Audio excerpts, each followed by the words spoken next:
Hello, ഞാനിന്ന് ഇവിടെ ഒരു കടലമാവിൻ്റെ ദോശയാണ് കാണിക്കുന്നത്. കടലമാവ് കൊണ്ടുണ്ടാക്കുന്ന ഒരു ദോശ. അതിനായിട്ട് ഇതിൽ 1 കപ്പ് കടലമാവ് ഞാൻ എടുത്തിട്ടുണ്ട്. ഈ കടലമാവ് ആദ്യം നമ്മളൊന്ന് അരിക്കണം, എന്നാലേ കട്ടയില്ലാതെ നമുക്ക് ഇത് ചെയ്യാനൊക്കത്തുള്ളൂ.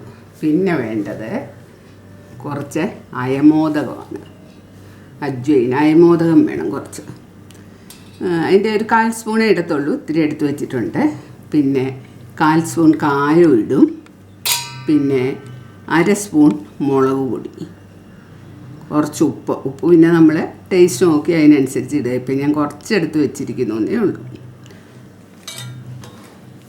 പിന്നെ ഇത് മാവ് കലക്കാൻ ആവശ്യമായ വെള്ളം, അതൊക്കെ നമുക്ക് കലക്കി വരുമ്പോൾ അറിയാം നമ്മുടെ വെള്ളം എത്ര ആവശ്യമുണ്ടെന്നൊക്കെ. അപ്പോൾ ആദ്യം നമ്മളിത് അരിക്കുക, മാവ് അരിച്ച് ഇങ്ങനെ എടുക്കുക. എന്നിട്ട് കുറേശ്ശെ വെള്ളം ചേർത്ത്, അല്ലെങ്കിൽ എല്ലാം കൂടെ കട്ട കിട്ടും. അപ്പോൾ കുറേശ്ശെ വെള്ളം ചേർത്ത് ഇത് ഒരു ദോശയ്ക്ക് ഒഴിക്കാൻ തക്കവണ്ണമുള്ള പാകത്തിനാക്കുക.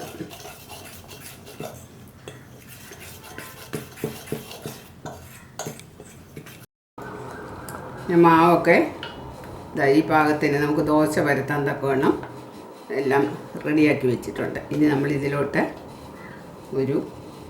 കുറച്ചിട്ടാൽ മതിയേ,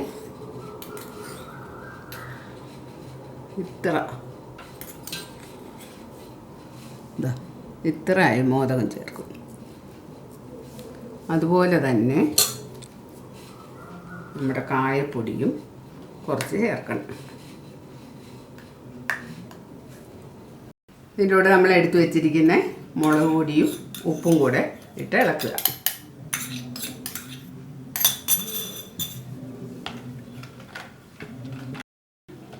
ഇതെല്ലാം ഇട്ട് ഇളക്കി കഴിഞ്ഞിട്ട് ഈ മാവ് നമ്മൾ ഒരു 2 മിനിറ്റ് ഒന്ന് അടച്ചു വയ്ക്കണം. ദോശക്കല്ല് ചൂടായിട്ടുണ്ട്. ഞാൻ അതിലോട്ട് ഈ കലക്കി വെച്ച മാവ് ഒഴിക്കുകയാണ്. എണ്ണ ഇടയ്ക്കിടയ്ക്കായിട്ടൊന്ന് അതിൻ്റെ ചുറ്റും ഒന്ന് ഒഴിക്കും.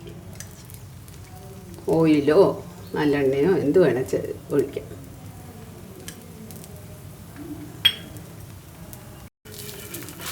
ഒരു വശം മൂക്കുമ്പോൾ നമുക്കതിനെ തിരിച്ചിടാം.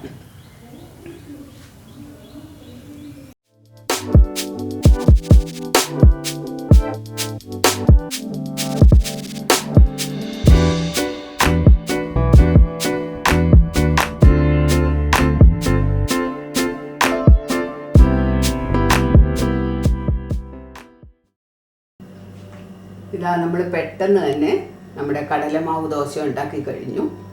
ഇത് ഞാൻ നേരത്തെ കാണിച്ചിട്ടുണ്ട് സോസ് മുളക് ഉണ്ടാക്കുന്നത്. ആ സോസ് മുളകും ഇതും കൂടെ വളരെ ടേസ്റ്റിയാണ്. അല്ലെങ്കിൽ നമ്മുടെ സാധാരണ ചമ്മന്തി കൂട്ടിയും കഴിക്കാം. അപ്പോൾ ഇത് വളരെ പെട്ടെന്ന് നമുക്ക് ഉണ്ടാക്കാം. അരി ഉഴുന്നും ഒക്കെ വെള്ളത്തിൽ ഇട്ട് അരച്ചെടുക്കുന്നതിൽ പ്രയാസമൊന്നുമില്ല. ഇടയ്ക്കൊരു മാറ്റം, ഈ അയമോദകവും കായമൊക്കെ ചേർത്തുകൊണ്ട് അതിൻ്റെയൊക്കെ രുചിയും എല്ലാം ഉണ്ട്. നല്ല ടേസ്റ്റി ആയിട്ടുള്ളൊരു സാധനമാണ്. എല്ലാവരും ഉണ്ടാക്കുക, ഷെയർ ചെയ്യുക, ലൈക്ക് അടിക്കുക, കമൻറ്റുകളൊക്കെ തരിക. പിന്നെ സബ്സ്ക്രൈബ് ചെയ്യാത്തവരുണ്ടെങ്കിൽ സബ്സ്ക്രൈബ് ചെയ്യുക.